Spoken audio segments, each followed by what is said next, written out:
Hello नमस्कार, प्रणाम। आपके प्यारे भाई पप्पू को आप लोगों को स्वागत करते हैं मेरा चैनल पप्पू स्टडी पॉइंट में।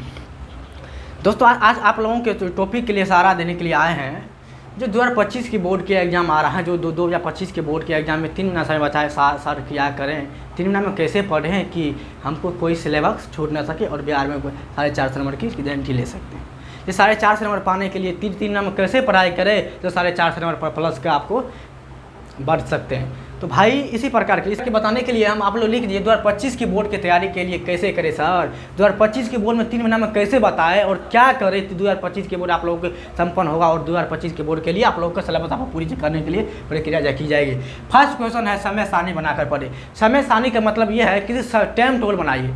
टाइम टेबल का मतलब ये है कि इसे मान के चलिए दिन में 24 घंटा होता है। 24 घंटा का मतलब ये होता है 6 घंटा में बांध लीजिए। आप लोग एक बताते हैं 24 के 4 से भाग दीजिए 6 घंटा, जैसे मान के चलिए 6 घंटा आप बांध दीजिए, 6 घंटा का मान लीजिए। अब ये 6 घंटा में आप लोग को बताएंगे 6 घंटा में क्या करना चाहिए और क्या नहीं करना चाहिए। 6 घंटा में आप लोगों की ये बात है सर कि भाई 6 घंटा आप लोग को सो जाइए, 6 घंटा खेलिए, 6 घंटा पढ़िए, 6 घंटा जो काम हो जो करिए। तो 6 घंटा का आप रूल बनाइए। 6 घंटा में आप लोग किसी प्रकार की तैयारी कर सकते हैं। इसी पर नहीं बोल रहे आप लोग ज़्यादा पढ़ने के लिए, नहीं बोल रहे आप लोग ज़्यादा खेलने के लिए, नहीं बोल रहे आप लोग ज़्यादा सोने के लिए भाई जी।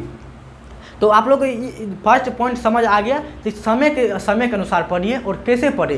समय के अनुसार ऐसे पढ़े कि 600 घंटा का आप फिक्स कर लीजिए अपना टाइम, जो 6 घंटा हमको पढ़ना चाहिए, 6 घंटा आप खेलने के लिए दीजिए, 6 घंटा आपको सोने के लिए और 6 घंटा आप लोग को क्लास कहीं है क्लास जाने के लिए कहीं कोनो काम में 6 घंटा आप कर सकते हैं, इसमें कोई दिक्कत नहीं। अब 6 घंटा आपको बांध दिए। चलिए पहला पॉइंट आप लोग क्लियर हुआ। दूसरा पॉइंट की चलते दूसरा पॉइंट आप लोगों को क्लियर है कि सिलेबस की गहराई किस समझे। मैं सिलेबस क्या है, सिलेबस की गहराई कैसे समझे, क्या सर के सिलेबस कैसे हैं, कौन सिलेबस हमको समझे, कैसे समझे हमको दिमाग में याद रहेगा, क्या याद रहेगा, वही बताने के लिए आप लोग प्रयास करते।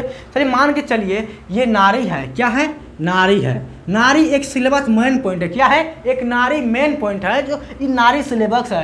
ये नारी की मान का नारी क्या है, नारी किसी लड़की के नाम है, किसी औरत के नाम है। नारी मैंने किसी आप लोग के दिमाग में ऐसा नहीं चल रहा कि नारी किसी पुरुष के नाम है, नहीं चल रहा भाई। नारी किसी औरत के नाम है, किसी औरतें के बारे में बता रहा होगा, किसी औरतें की जानकारी दे रहा होगा। इसी प्रकार नारी मेन पॉइंट है। तो नारी के बारे में बता रहा है कि नारी के मतलब क्या है। नारी की मतलब कुछ है, नारी के 2 बेटे था, 2 पति था और दोनों में आपस लड़ाई के झगड़े के कारण जो आपस तलाक हुई।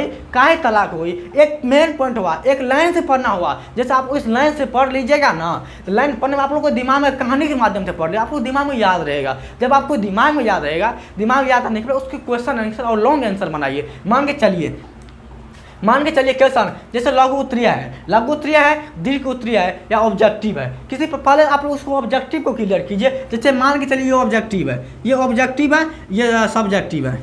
मान के चलिए ये ऑब्जेक्टिव है, ये सब्जेक्टिव है।